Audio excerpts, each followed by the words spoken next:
Bonjour à tous, je voulais remercier Damien Roux et Fleur Cohen de m'avoir invité à cette rencontre pédagogique d'Île-de-France. Merci beaucoup. Donc, je me présente pour ceux qui ne me connaîtraient pas.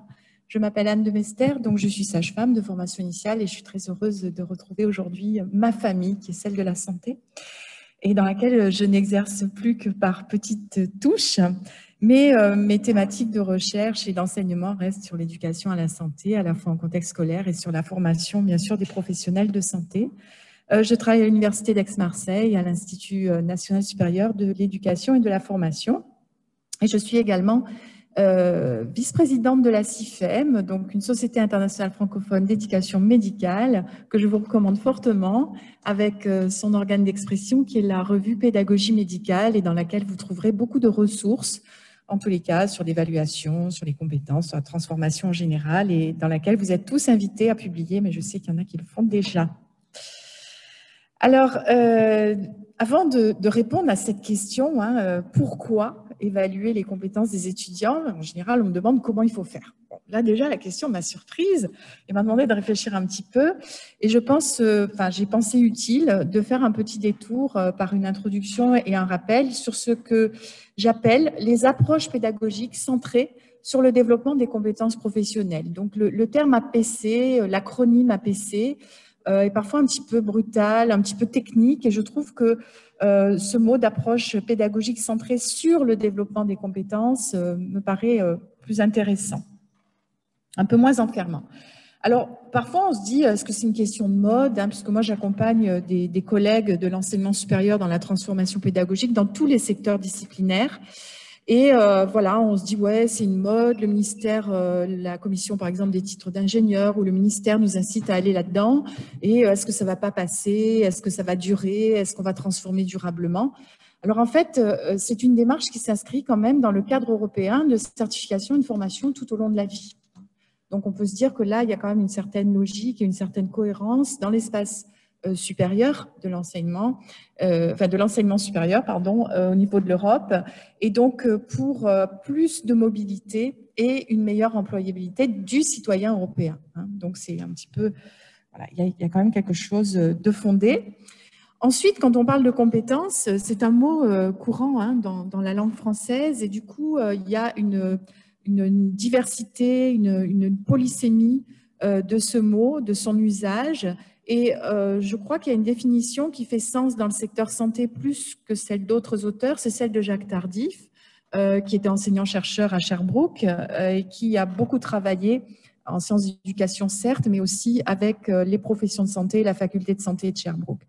Et lui, il nous dit, voilà ce qu'est une compétence, c'est un savoir-agir complexe qui prend appui sur la mobilisation et la combinaison efficace, et ce mot efficace, je pense, fait écho pour les professionnels de santé, combinaison efficace de ressources internes et externes dans une famille de situations. Donc les ressources internes, ça va être les connaissances et toutes les habiletés, attitudes, raisonnements, tout ce qu'il y a en nous qui va nous permettre d'agir, mais aussi tout ce sur quoi on peut s'appuyer à l'extérieur, qu'il s'agisse d'outils, l'outil numérique, de documents, d'experts particuliers, de référents, tuteurs, maîtres de stage, enseignants, etc. Donc, vous voyez, pour faire un petit peu écho à la présentation de Patrice Dio, pour Tardif, la connaissance est dans la compétence. Il a une vision très globale et englobante de la compétence et il n'entretient pas de dichotomie compétence-connaissance. Voilà, donc c'est une approche comme une autre. L'essentiel, c'est d'être consensuel au sein d'une même communauté et de définir entre nous ce qui correspond à la compétence. Donc, Scalon nous propose de définir la compétence par ce qu'elle n'est pas. Donc, c'est une autre approche. Donc, il nous dit que c'est différent d'un objectif. On est tous habitués, enfin, beaucoup d'entre nous ont travaillé avec la pédagogie par objectif pendant de longues années. Elle s'évalue, elle s'observe en situation. Elle est toujours contextualisée, c'est-à-dire qu'elle s'exprime dans un contexte particulier. Elle est globale, englobante, avec cette idée de savoir, savoir-faire, savoir-être, et elle va se développer selon une trajectoire de développement qui ne s'arrête pas au lendemain du diplôme, mais qui va continuer tout au long de la vie. Voilà la trajectoire. Donc, je trouve ce petit schéma intéressant. Et chacune des compétences, on pourrait avoir des faisceaux complètement, ça pourrait être plusieurs courbes comme ça. À chaque fois qu'on prend une compétence métier, compétence professionnelle d'un médecin, d'une sage-femme, eh bien, on va pouvoir retourner aux compétences socles de l'école primaire. Ceux d'entre vous qui ont des enfants, eh bien, oui, lire, c'est un savoir agir complexe pour un enfant. Ça ne l'est plus pour nous. Et il y a cette question aussi de granularité dans la trajectoire de développement de compétences. Donc, on se situe à un instant du parcours de développement. Et ce développement, on va décider d'un niveau de performance. On fait référentiel à l'échelle de Dreyfus, le modèle Dreyfus, qui n'est pas très récent. Mais honnêtement, on n'a rien trouvé de mieux. Après, on peut mettre les mots que l'on veut et on peut décider de prendre les 5 niveaux de Dreyfus ou d'en avoir que 4 ou pourquoi pas 6, de créer des paliers. J'ai mis cette diapositive, c'est pas pour vous la lire, c'est pour l'avoir comme ressource. C'est les niveaux de Dreyfus de façon décontextualisée que vous pouvez réapproprier à votre domaine particulier. Donc, on voit tout de suite, Patrice a parlé tout à l'heure du changement de paradigme, et on passe d'un paradigme d'enseignement à un paradigme d'apprentissage, vraiment.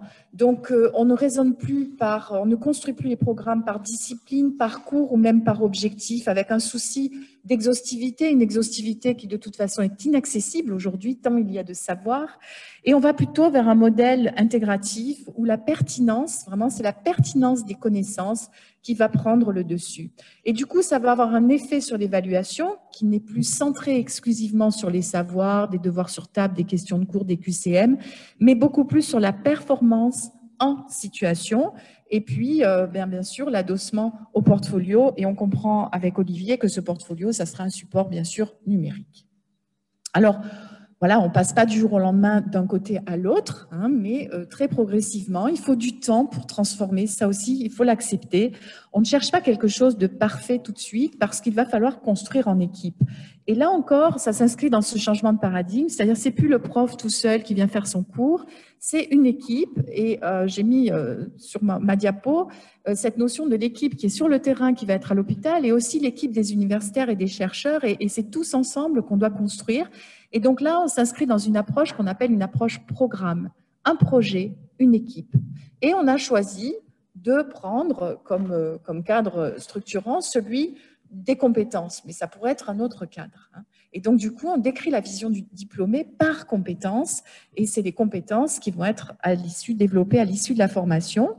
Et ce changement de paradigme, il nécessite de la formation, donc voilà, aujourd'hui, on se forme, et de l'accompagnement. Donc, il faut accompagner les équipes pédagogiques pour aller vers ces approches sur le développement des compétences. Alors, quelle est la place de l'évaluation? Avant de répondre à ma question, je n'y suis toujours pas arrivée, Damien. L'évaluation, elle va se penser en amont et elle va tenir une place centrale tout au long de la formation. Donc, on part d'un référentiel métier. Il y en a plusieurs en santé, en médecine aussi. Et on va, à partir de ce référentiel métier, décider d'un référentiel de compétences. J'ai participé un petit peu avec Marc aux travaux, enfin j'ai pu voir les travaux que vous avez fait pour la réforme du second cycle. Donc ça, c'est un référentiel de compétences pour la formation, ou d'une quarantaine, on est réduit à, je crois, 26 aujourd'hui. Et on a vraiment ces compétences, on se dit tout de suite comment je vais pouvoir évaluer ça. Il y a déjà une ébauche, on pense l'évaluation, dans quelle situation je vais placer les étudiants pour qu'ils puissent développer ces compétences, pour que je puisse les valider. Et ensuite, on va mettre derrière en place un dispositif d'enseignement-apprentissage qui va permettre aux étudiants de valider leurs compétences. Vous voyez, on est dans une démarche pour la réussite. Donc, on n'est pas dans la sélection, voilà, c'est pas fait pour les concours. L'approche par compétences, vous l'aurez compris, c'est fait pour l'accompagnement vers le développement professionnel. Donc, je fais un petit détour avec un cadre conceptuel. C'est peut-être pour vous l'intérêt, et Patrice l'a dit plusieurs fois, d'inviter un peu les sciences de l'éducation. Donc, je crois que la difficulté pour les sciences d'éducation en France notamment, c'est peut-être de se rendre lisible et d'avoir un discours clair. La pédagogie, elle prend racine dans les sciences d'éducation. Il y a une science à la base et on s'y réfère, et c'est important de s'y référer, sinon on fait des grosses incohérences. Donc je partage avec vous ce modèle que l'on doit à un ancien chercheur d'Aix-Marseille, M. Vial, malheureusement disparu. Et quand j'ai moi eu cette vision de l'évaluation, j'y ai tout de suite vu beaucoup plus clair. En fait, de façon un petit peu caricaturale, mais c'est bien ce qu'il nous propose, il y a 3 modèles de l'évaluation. La première, c'est l'évaluation mesure et contrôle. Et donc là, c'est l'encre rouge, c'est les bonnes ou les mauvaises notes, c'est les classements, c'est les concours. Donc on va retrouver l'évaluation sommative, l'évaluation certificative, et c'est dans un modèle des apprentissages assez behavioristes. La deuxième, c'est la gestion des apprentissages, avec l'évaluation formative, sans notes, où on donne une grande place à l'auto-évaluation par l'apprenant, l'étudiant, et on va donner du feedback. Donc sur les terrains de stage, c'est exactement ce qu'on fait avec les étudiants. Et c'est centré ici sur les procédures et non pas sur le produit, non pas sur le résultat de l'évaluation. Et donc là, on est dans une perspective constructiviste. Et puis, il y a ce que Vial appelle la problématique du sens. Donc, c'est l'évaluation formatrice, co-construite. C'est celle des parcours VAE, validation des acquis et de l'expérience. On donne du sens. Il y a aussi l'auto-évaluation. Il y a aussi le feedback qui est possible. Il y a l'évaluation par les pairs. Et là, on est centré sur les processus. Et on est dans une approche, une perspective socio-constructiviste. Donc là, c'est l'étudiant, ses pairs, ses enseignants, ses maîtres de stage. Voyez ? Et donc ça, c'est beaucoup plus large. Et on comprend tout de suite que dans l'APC, on sera dans les trois grands niveaux, dans les 3 modèles.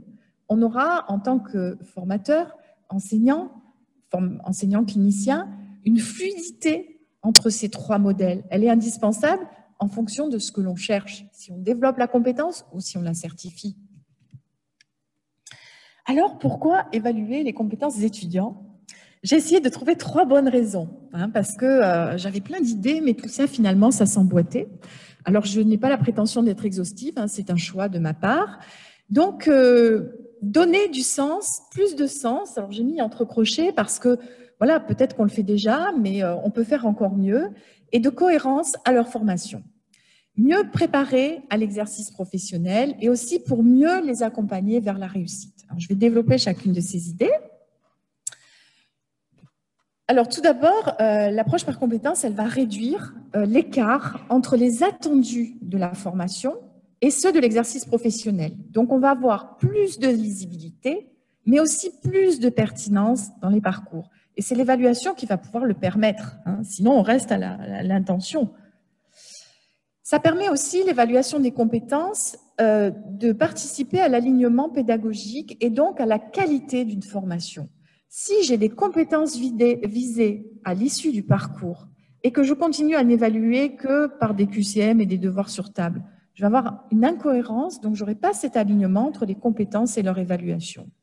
Et donc, si on veut avoir un dispositif très cohérent, on doit avoir cet alignement entre compétences et évaluation, entre compétences et formation, et entre formation et évaluation.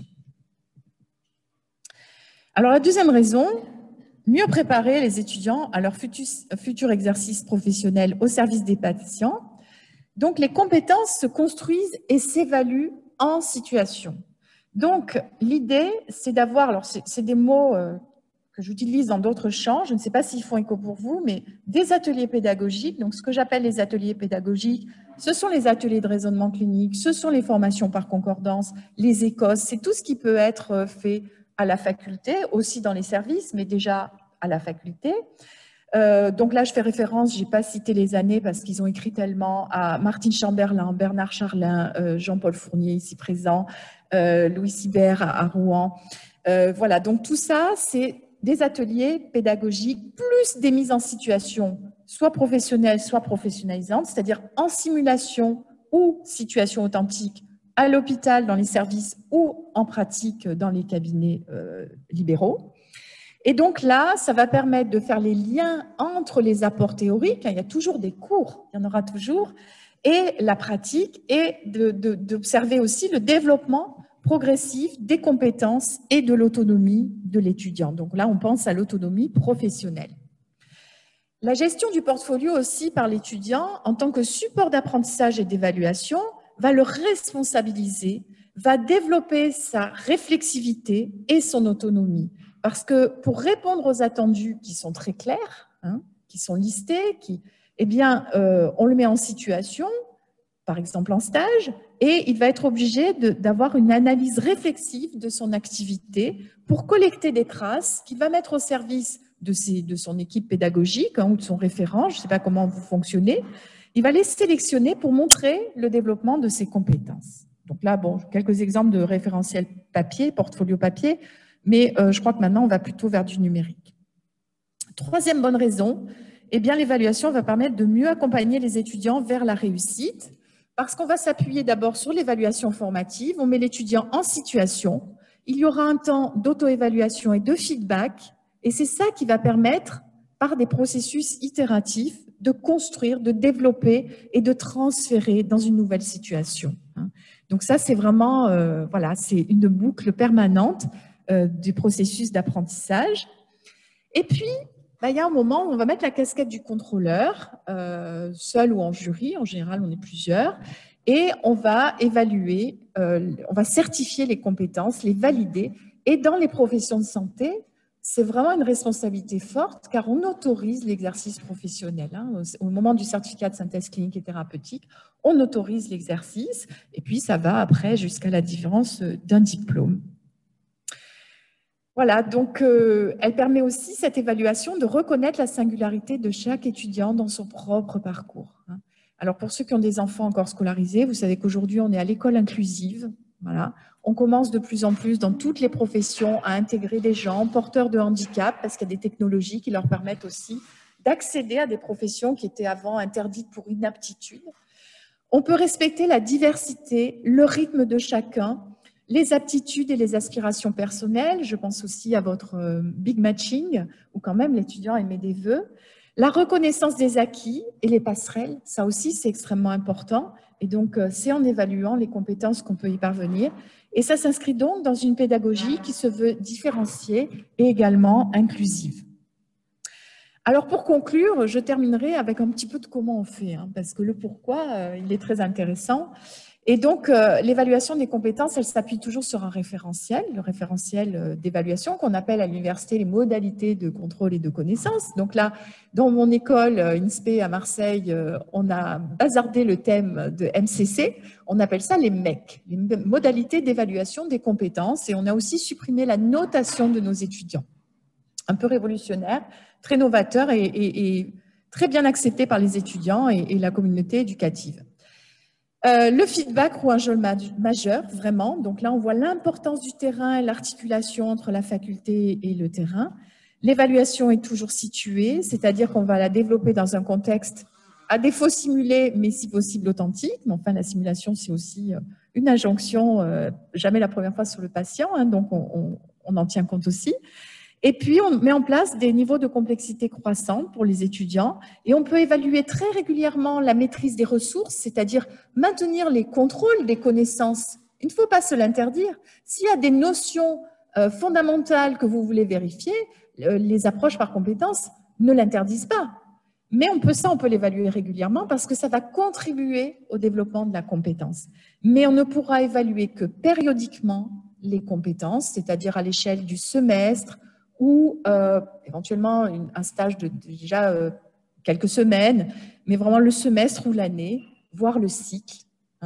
Et parce que la trajectoire de progression, elle se fait quand même relativement lentement.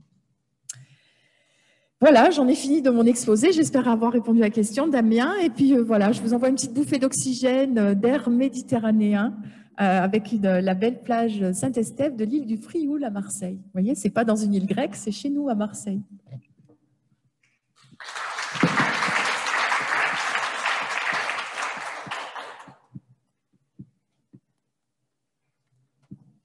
Merci beaucoup pour cet exposé très clair, très didactique.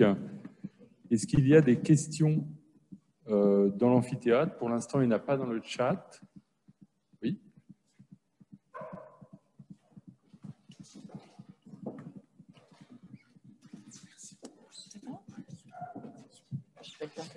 Bonjour, du coup, toujours Evan, toujours interne et ingénieur pédagogique. Petite question, c'est par rapport au micro surtout. Petite question existentielle par rapport à l'apprentissage par compétences. On a parlé tout à l'heure de changement de paradigme, je pense que pour les étudiants, c'est pareil. Oui. Et pour avoir créé, alors c'est pas de l'apprentissage par compétences tout à fait, pour avoir créé un MOOC où je me suis rendu compte qu'en évaluant le MOOC, la satisfaction était énorme parce que finalement, les attentes des apprenants n'étaient pas énormes sur le plan pédagogique, du fait simplement de méconnaître les capacités, enfin de ce qu'on pouvait faire réellement en pédagogie. Comment vous faites finalement pour convaincre vos étudiants que l'approche par compétences c'est bonne? Parce qu'effectivement, on se doute bien que pratiquer c'est bien, et je pense que ça, on l'a tous au creux de notre tête, mais savoir comment fonctionne un écos, en quoi c'est pratique, savoir comment fonctionne un atelier pédagogique, pardon, en quoi c'est pratique. Qu'est-ce que vous faites finalement pour cette sensibilisation des étudiants aux nouvelles méthodes? Merci. Alors, je l'ai fait dans 2 endroits. Je l'ai fait dans notre INSPE, où on a une journée d'intégration des étudiants et on a l'occasion d'expliciter que notre pédagogie est fondée sur les compétences. Et c'est très logique pour eux parce qu'on prépare des profs qui eux-mêmes vont mettre en œuvre les approches par compétences. Donc, ils sont convaincus de la cohérence. Et on fait un petit quiz, on fait un petit jeu, voilà, pour les tester, un petit challenge sur Kahoot. Et sinon, une autre démarche que j'ai trouvée fort intéressante, c'est un master que j'ai accompagné dans une de nos composantes universitaires, un master en management des affaires culturelles. Et j'interviens. Alors, ils m'ont demandé de le faire. Je ne sais pas si ça va durer longtemps, mais ça fait 3 ans qu'on a transformé complètement ce parcours. Et j'interviens dans une journée qui est centrée à l'accueil des étudiants. Je crois que c'est le lendemain de leur rentrée. Moi, je présente la démarche de l'Institut, comment ils ont transformé. Je présente leur référentiel de compétences et attendus d'apprentissage.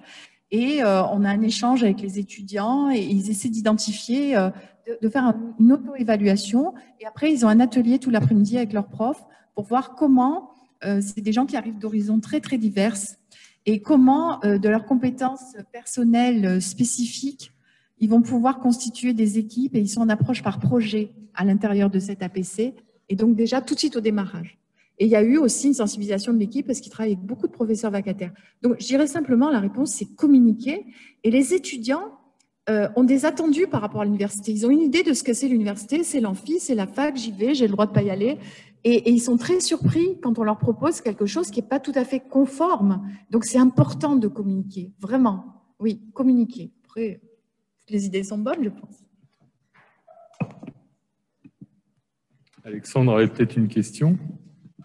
Merci Luc. Moi, j'ai une toute petite question.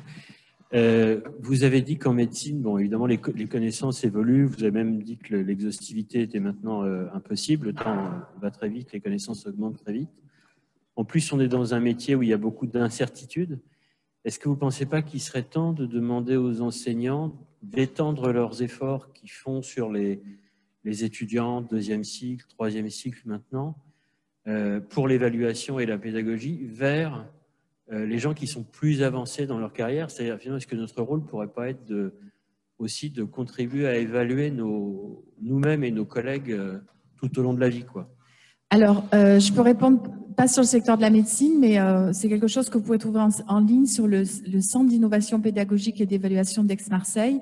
On avait fait avec un groupe de collègues et on l'a validé dans les instances, c'était une émanation de la CFVU.